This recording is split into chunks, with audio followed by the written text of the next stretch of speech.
They had already cleared a space for your absence. That line alone explains the discomfort you're feeling right now. Somewhere, decisions were made with the quiet assumption that you wouldn't still be here. Timelines were adjusted. Relief was scheduled. Emotional luggage was unpacked early. You weren't meant to cross this part of the calendar standing upright, breathing, aware, and still becoming. Yet here you are, stubbornly present, ruining expectations without even trying. Here's a fact people don't like to admit. Human beings don't just predict outcomes. They prepare emotionally for other people's failure. It makes life easier. When someone is expected to fall off, everyone else relaxes. No accountability, no reevaluation, no awkward apologies later. Your disappearance was supposed to make things tidy. Survival, unfortunately, is messy. What makes this situation tense isn't that you're still alive or still moving forward. It's that your presence exposes how early some people gave up on you. They had already rehearsed conversations where your name came up in the past tense.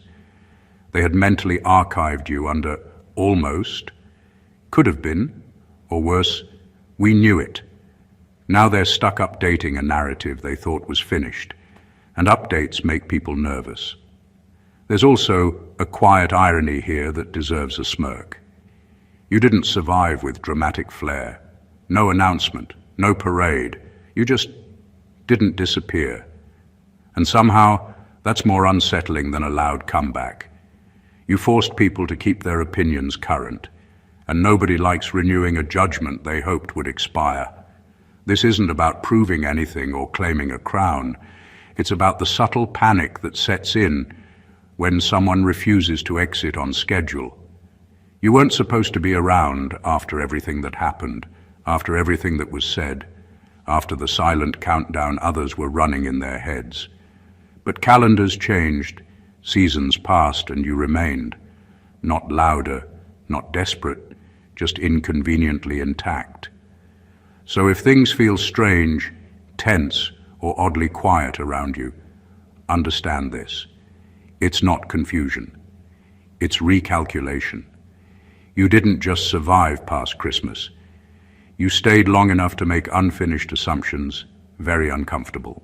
Number one, your continued existence disrupted a timeline people had already emotionally buried. People don't just give up on others by accident.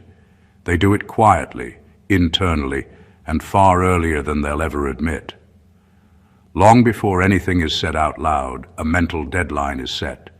A private conclusion is reached. In their minds, you were already filed under won't make it, and life moved forward from there. Your struggles became a closed chapter they no longer planned to reread. What's unsettling is not that you survived hardship. It's that you survived past the point they stopped accounting for you. They had already reorganized their expectations. Emotional energy was withdrawn. Sympathy expired. Some even felt relief because writing you off simplified things. They no longer had to watch, support, reconsider their role, or feel uncomfortable about how little they did. Your absence was convenient. When you didn't disappear, it forced a quiet collision between reality and their internal schedule. Suddenly, their assumptions were wrong, and wrong assumptions feel personal to people who pride themselves on being realistic. Your continued presence exposed how casually they predicted your ending. That's not easy to sit with, so the discomfort turns into tension, distance, or strange behavior that makes no sense on the surface.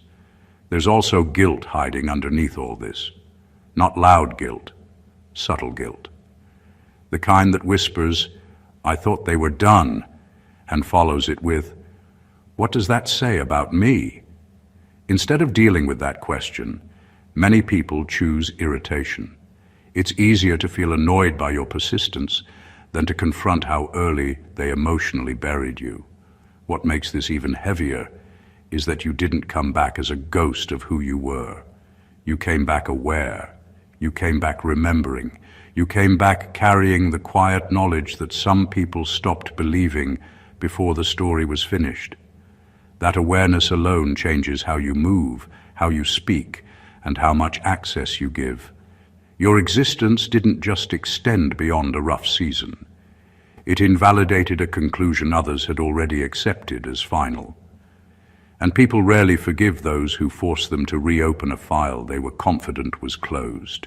Number 2, they converted your absence into emotional leverage, and you refuse to vanish on schedule. When people assume someone is on their way out, they don't just wait. They use that expectation. Your presumed absence became a tool in their hands, something they leaned on to justify choices they didn't want to explain. They spoke freely, acted loosely, and crossed lines because they believed there would be no consequences. After all, you weren't supposed to be around long enough to notice. Your struggle gave them permission. Permission to dismiss you, talk over you, replace you, or take what they wanted without resistance. They told themselves it was temporary, that you wouldn't remember, or that it wouldn't matter soon.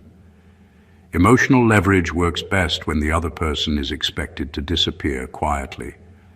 That was the plan. What they didn't expect was your refusal to exit on cue. You stayed, not frozen in the state they left you in, but evolving. And that's where things shifted. The words they threw around casually now had a witness. The decisions they made, assuming no accountability, suddenly had a face attached to them again. Leverage only works when the other person doesn't come back to collect. There's a specific kind of discomfort that comes from realizing your actions were built on a false assumption. People hate that feeling. It exposes how conditional their kindness was and how quickly they exploited vulnerability. So instead of owning it, they react with tension, avoidance, or forced friendliness that feels slightly off. They're adjusting in real time to a reality they didn't plan for.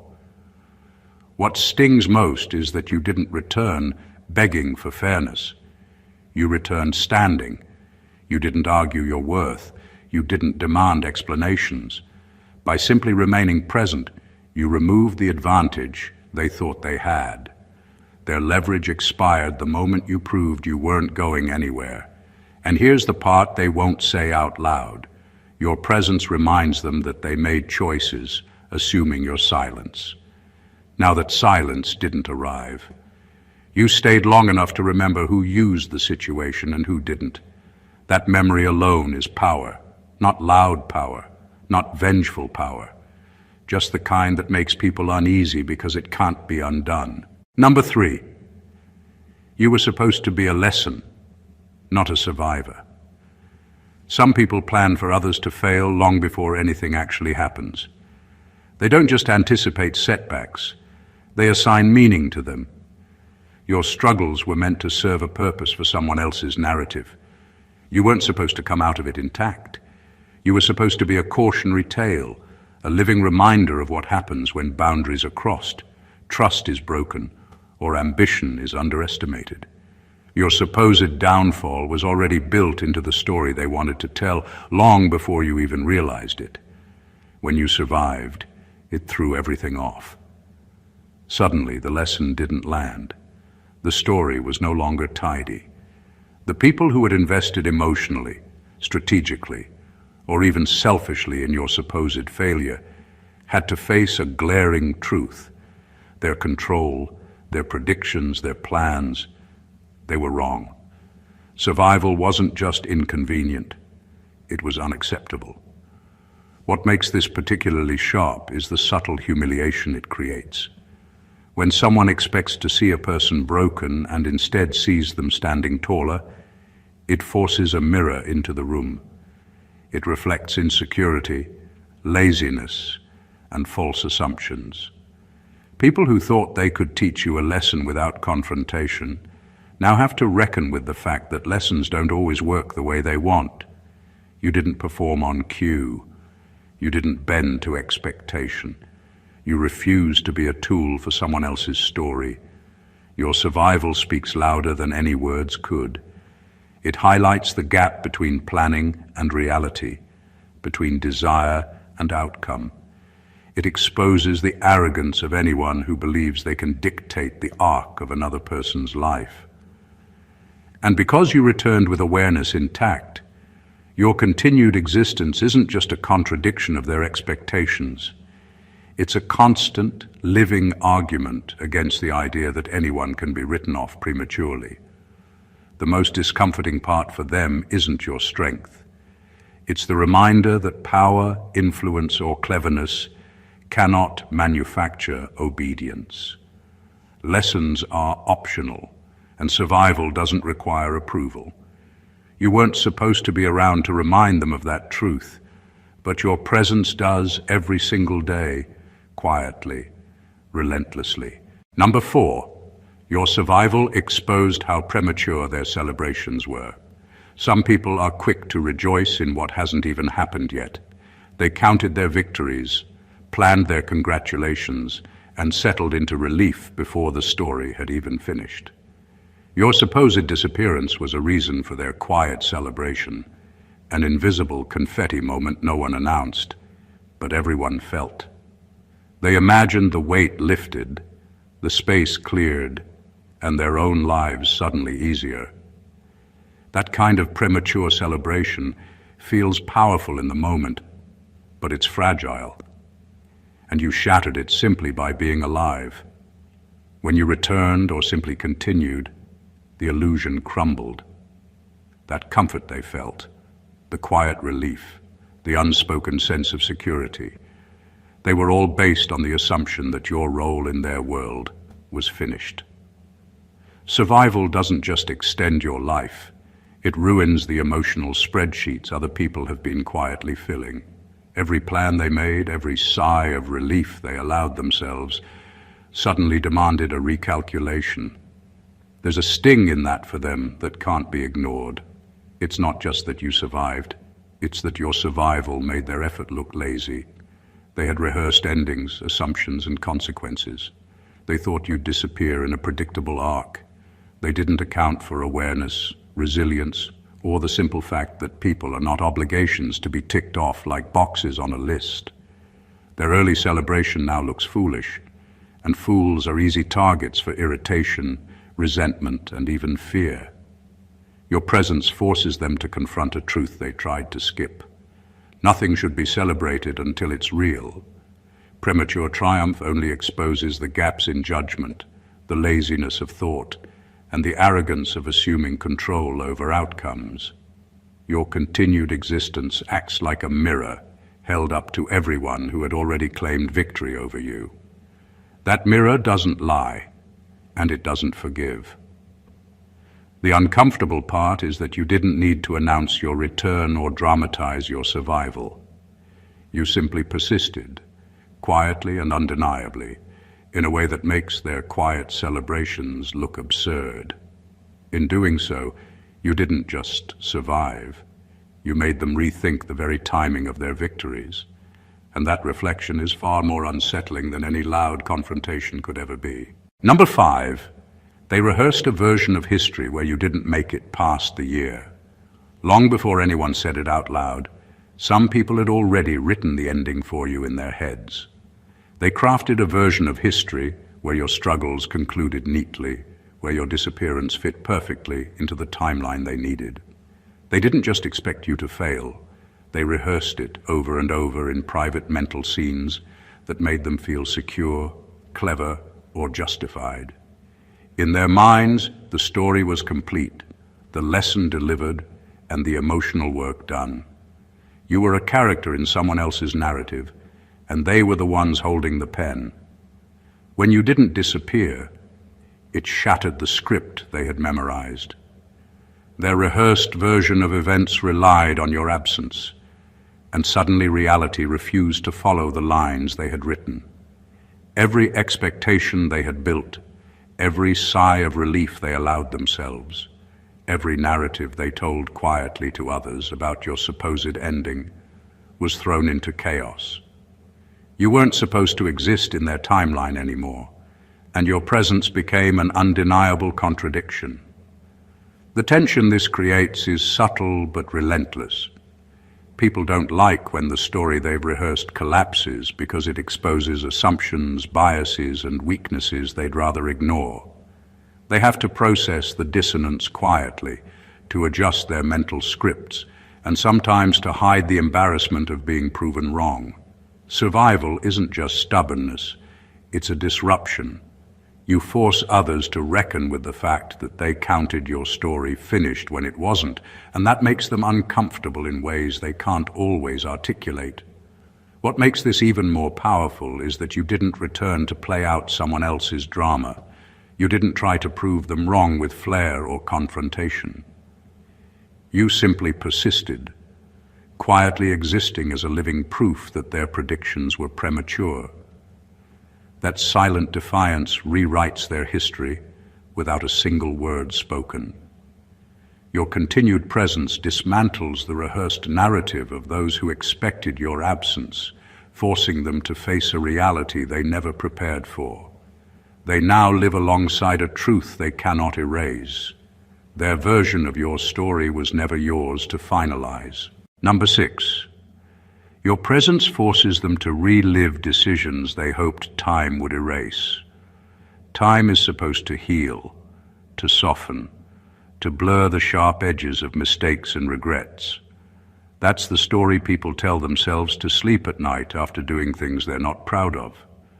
They make choices, act carelessly, or speak without thought, and then rely on time to carry the guilt away quietly, like an invisible eraser. Your absence was meant to guarantee that erasure. They expected the calendar to do what courage wouldn't.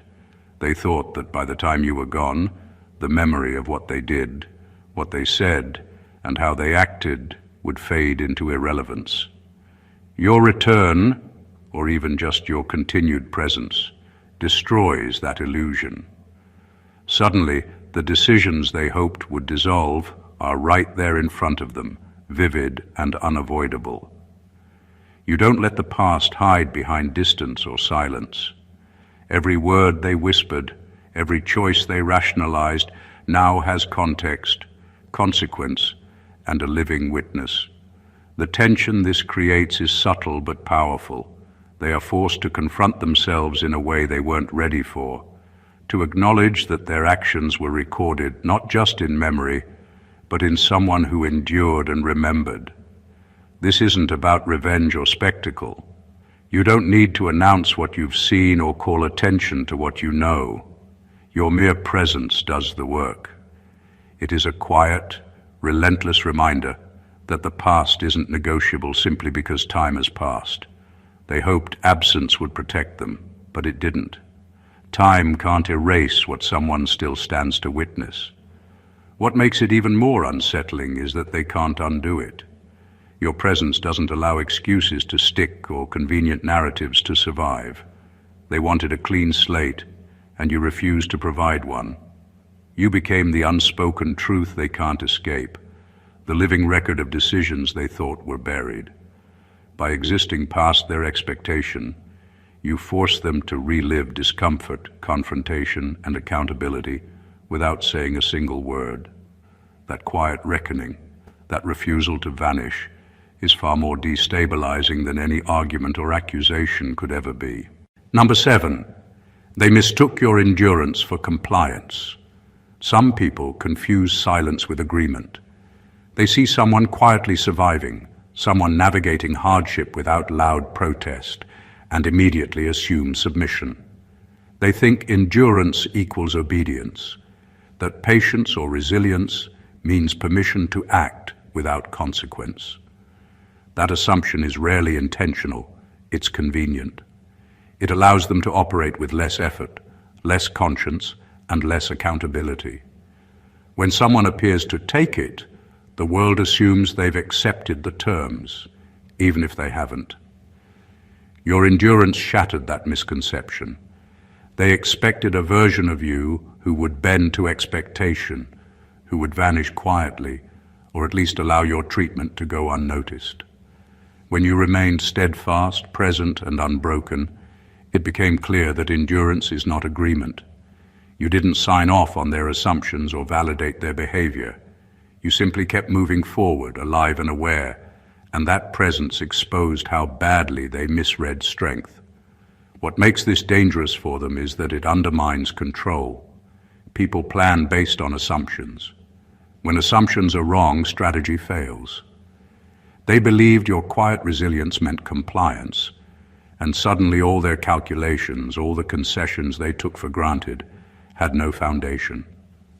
The comfort of acting without resistance evaporated the moment it became obvious that your survival was deliberate, conscious, and uncooperative, not in words, but by simply existing and refusing to vanish. Endurance has a subtle power. It doesn't scream.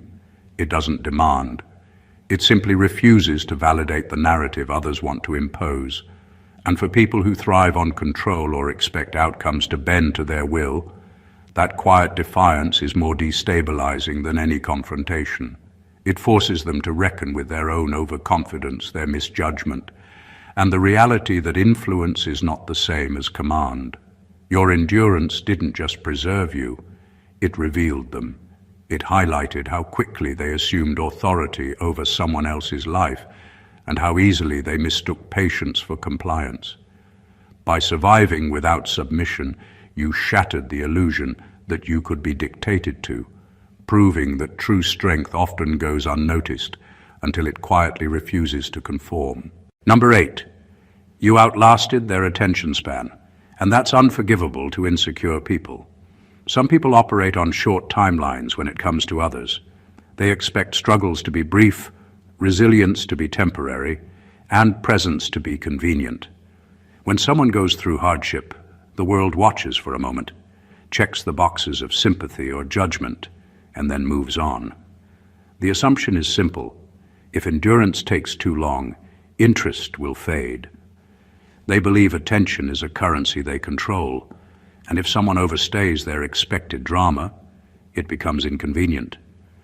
You broke that expectation. You didn't disappear quickly. You didn't fit into the neat, manageable period they had allotted for your story. Your continued presence, your ongoing survival, refused to align with the timeline they had unconsciously set. Suddenly, their comfortable narrative, the one where you faltered, broke, or quietly receded, was impossible. You forced them to face reality without the convenience of forgetting.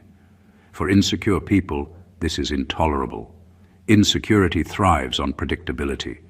They rely on short attention spans to feel safe, to avoid confronting failure, guilt, or their own shortcomings. When someone refuses to adhere to that expected timeline, it exposes the fragility of their assumptions. The fact that you endured beyond their mental deadline highlights how little control they truly have, and that truth unsettles them deeply. Your persistence doesn't need fanfare to be disruptive. It doesn't need announcements or confrontations. Simply outlasting their expectation is enough to create tension, resentment, or even quiet panic. They were counting on time to dilute your presence, and you refused to cooperate. Your endurance forces them to acknowledge their miscalculations, to confront their impatience, and to sit with the discomfort of realizing someone else's life isn't theirs to schedule. By outlasting attention, you exposed insecurity as it really is, a desperate need for control disguised as casual observation. And in doing so, you became more than just a survivor.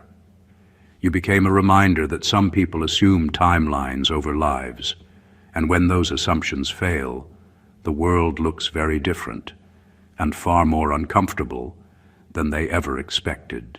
Number 9. Your resilience made their effort look lazy.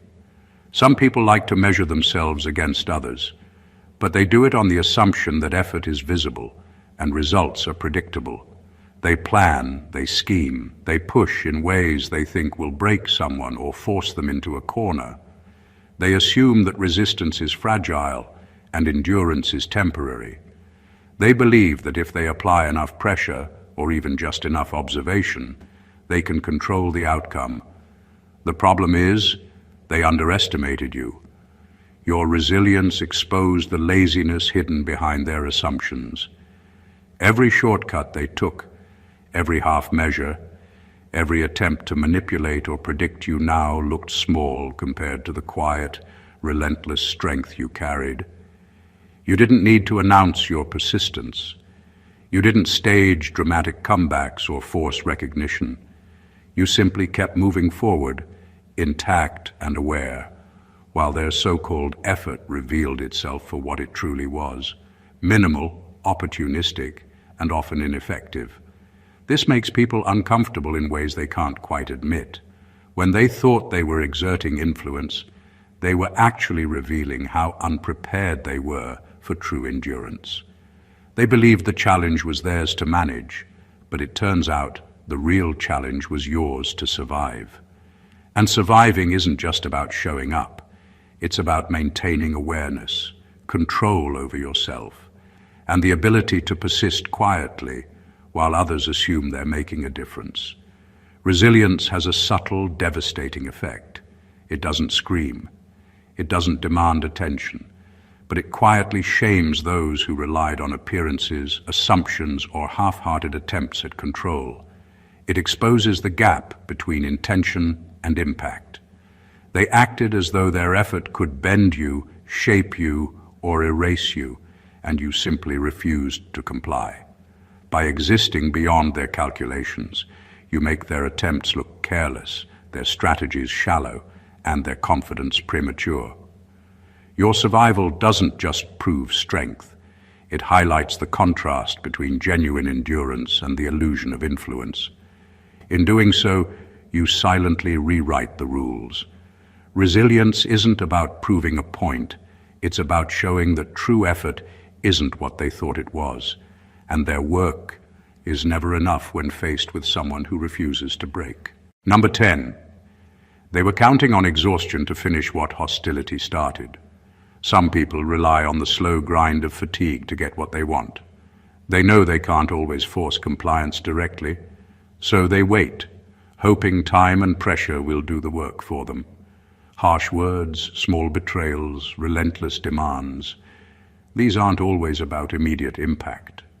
They're about wearing someone down, letting the constant weight of hostility erode confidence, energy, and willpower.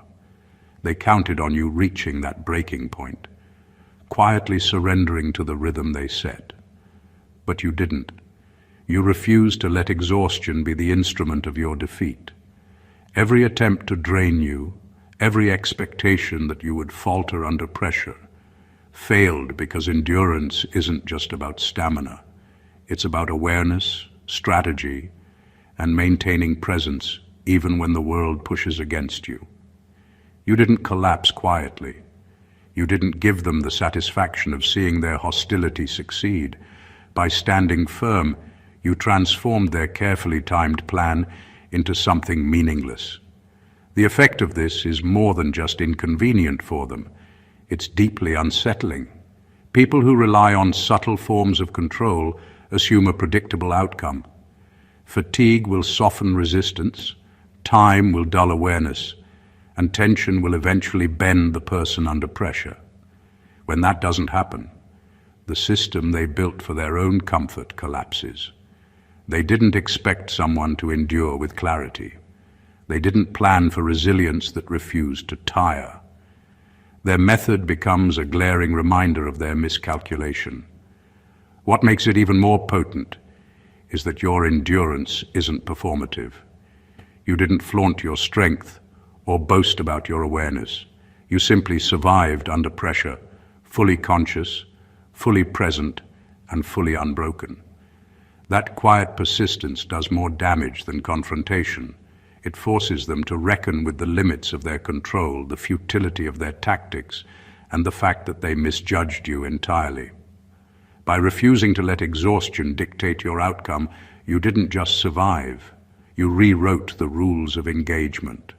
You showed that hostility alone cannot conquer someone who refuses to surrender, and that the most dangerous power isn't aggression, it's unyielding endurance paired with awareness. Number 11.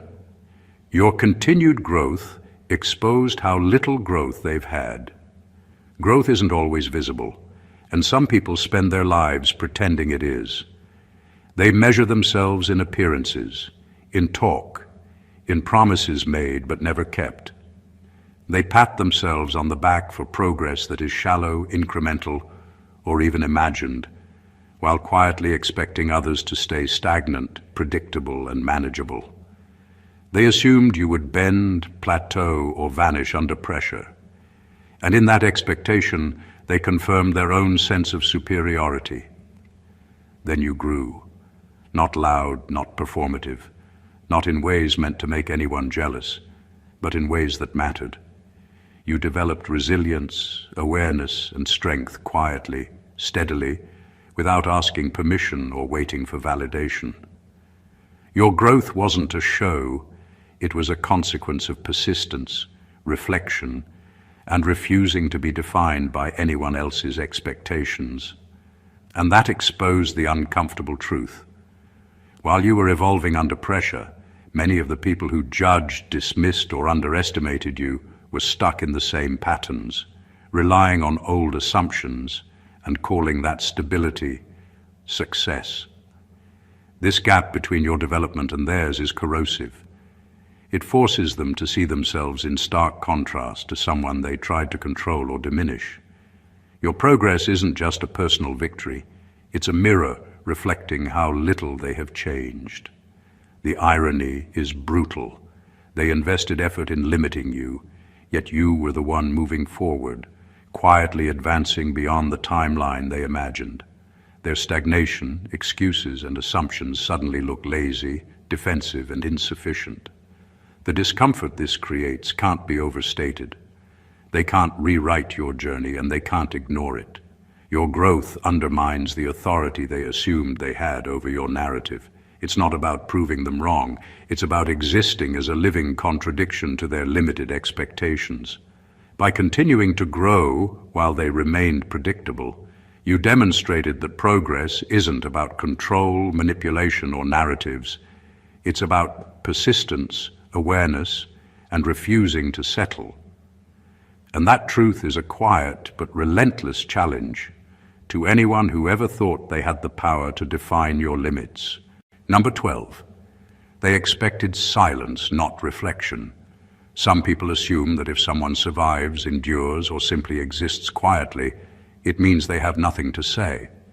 They believe silence equals acceptance, that absence of confrontation signals agreement, and that survival without spectacle is harmless. That assumption is dangerously convenient for them. It allows them to act without scrutiny, to make choices they wouldn't defend in daylight, and to assume control over a story that isn't theirs to write. What they didn't anticipate is that you don't just remain, you reflect. Reflection is subtle but powerful. It doesn't require speeches, dramatic gestures, or public declarations. It's a quiet awareness of what happened, who acted, and why.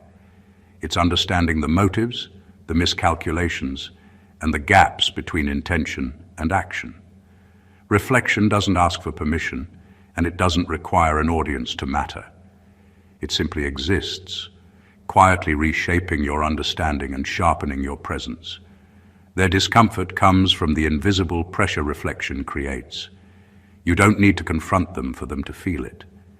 Every decision they made expecting silence now sits under scrutiny, even if unspoken. Every action taken in assumption of your compliance becomes visible in retrospect, not in accusation, but in quiet judgment. Their narrative, built on the idea that you wouldn't notice, wouldn't care, wouldn't remember, is suddenly flawed. Reflection turns absence into awareness, silence into witness, and endurance into understanding. What's particularly unsettling for them is that reflection is ongoing. It doesn't expire with time or distance. It grows sharper, more precise, and more illuminating the longer you exist beyond their expectations. They thought the story was theirs to control, that silence would protect them. Instead, reflection exposes gaps in morality, misjudgments in strategy, and the arrogance of assuming obedience. By simply reflecting, you refuse to be defined by their assumptions. You turn quiet survival into power. They didn't expect awareness paired with endurance, and it unsettles them more than confrontation ever could. Reflection doesn't yell. It recalibrates the room, rewrites assumptions, and proves that surviving silently doesn't mean you've surrendered your understanding or your truth. Number 13, you didn't just survive, you recalibrated your standards. Survival alone tells a story, but it's often misunderstood. Many assume that making it through means simply enduring the storm, taking whatever comes and adjusting minimally to get by. That's what people expect. They assume survival is passive, that it's about compromise, tolerance, and quiet submission. What they don't anticipate is someone who survives with intention, who refuses to let past treatment define future boundaries, and who actively recalibrates the standards by which they live and engage. You didn't just exist past adversity. You examined it, you measured it, you learned from it, and most importantly, you redefined what you would accept moving forward. The people who assumed your endurance meant compliance failed to grasp that survival is more than stamina. It's insight. Every experience you endured became a reference point, a compass guiding you toward higher expectations, stronger boundaries, and sharper awareness. You didn't just bounce back. You adjusted the rules for your own life, and in doing so, made it impossible for others to treat you the same way again. This recalibration is profoundly unsettling to those who relied on predictability. They expected the same version of you, the one who could be pushed, ignored, or underestimated. They didn't plan for someone who survived adversity and changed in the process. Your standards act as a quiet barrier against repetition. They force people to recognize that past patterns no longer apply, and that attempts to manipulate, exploit, or underestimate you will meet resistance. There's an invisible power in this. It's not loud or vengeful. It doesn't need confrontation to be effective. It simply exists in the way you operate, the choices you make, and the boundaries you enforce.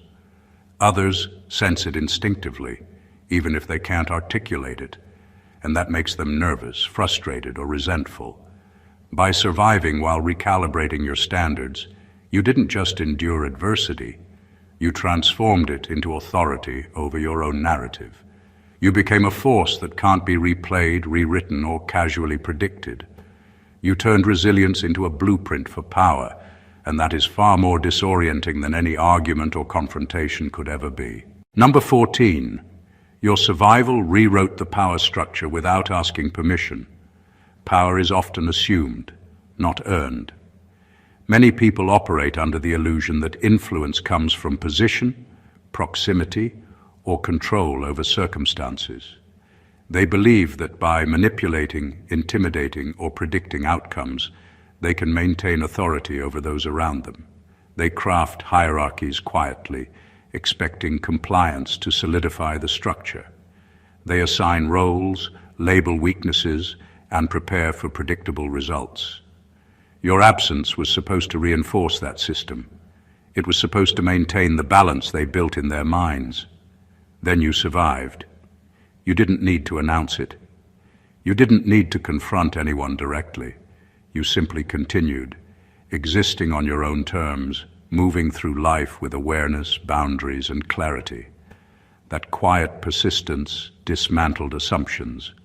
The power structure they thought was secure, built on expectation, absence, and obedience, collapsed simply because you refused to vanish. Your survival demanded recalibration. It proved that authority based on assumption and manipulation is fragile when faced with someone unwilling to conform. This shift is more than symbolic. It forces them to adjust strategies, rethink judgments, and reconsider the narratives they relied upon. People who assumed control over your story now find themselves reacting to your presence rather than guiding it. Their confidence erodes not because you fought them loudly, but because your endurance and clarity expose the limits of their influence. What they thought they managed, scheduled, or predicted no longer applies. You didn't ask permission, and in doing so you reclaimed territory they assumed was theirs. The unsettling truth for them is simple. Power that isn't rooted in respect or earned through genuine influence is temporary. It survives only as long as assumptions hold. By existing, adapting, and thriving, you rewrote the unspoken rules. You demonstrated that control is not a gift to be granted, nor a hierarchy to be maintained. It's a dynamic that can shift quietly, decisively, and without warning. Your survival didn't just challenge expectations, it reset the balance. You turned assumptions into vulnerability and showed that true authority isn't given. It's taken through presence, awareness, and refusal to conform. Conclusion: your story isn't just about survival, it's about disruption, awareness, and quiet power. Every expectation others had, every plan they made for your absence, every assumption about your limits has been challenged by your presence. You didn't just endure adversity. You exposed miscalculations, revealed laziness, dismantled false narratives, and rewrote the rules without a single word. You forced people to confront their assumptions, reflect on their choices, and reckon with the fragility of control they thought they held. Survival alone might be impressive, but what makes your journey extraordinary is how you turned it into influence. You didn't just exist, you evolved. You recalibrated your standards, held awareness as your weapon, and quietly redefined the balance of power. Your resilience became a mirror, your endurance a statement, and your continued presence a reckoning. People who thought they could count on your silence, your compliance, or your disappearance now live with the truth. You are neither predictable nor controllable. You are proof that true strength lies not in drama or confrontation, but in persistence, clarity, and the refusal to conform to someone else's timeline. This is more than a story of surviving hardship. It's a lesson in quiet authority, unshakable awareness, and the power of presence. It reminds everyone watching that life cannot be dictated by assumptions, and that the most profound influence often comes from simply refusing to vanish. Every subtle decision, every boundary set, every moment of continued growth reshapes the narrative and recalibrates expectations, not just for yourself, but for everyone who underestimated you. If this message resonated with you, make sure to hit that subscribe button so you never miss a story that challenges the ordinary. Give this video a like, drop your thoughts in the comments, and share it with someone who needs to see what true resilience looks like. Stay aware, stay unshakable, and remember, presence is power. Stay blessed always, and Happy New Year.